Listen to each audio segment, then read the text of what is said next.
മലയാളികളുടെ കഠിനാധ്വാനവും ജനങ്ങളോടുള്ള ആ സ്നേഹവും സൗഹാർദ്ദവും എല്ലാം സംഘടിപ്പിച്ചുകൊണ്ട് അവർ നിത്യ ജോലി ചെയ്യുകയാണ്. റബ്ബർ മരം വെട്ടി അപ്പുറത്തും ഇപ്പുറത്തും കൊടുത്ത് അടുക്കി വയ്ക്കുന്നുവെന്ന് സാരം. ഇതിലെത്രയോ ഭേദം ബംഗാളികൾ.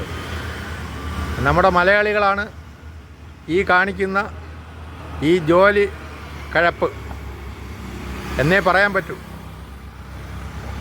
സമയം 6 മണി കഴിയാറായി, എന്നാലും അവർ ഒന്ന് ധൃതി പിടിച്ച് വീട്ടിൽ പോകണമെന്നുള്ള യാതൊരു ചിന്തയില്ല. അങ്ങനെ നിന്ന് ചെയ്യുന്ന പണി കണ്ടോ? ഇത് എത്ര മണിക്ക് തീരും, എപ്പോഴും തീരുമെന്നും ഒരു പിടിയുമില്ല. ഇനി ബംഗാളിയെ കയറ്റേണ്ടി വരുമോ എന്ന് സംശയിക്കേണ്ടിയിരിക്കുന്നു.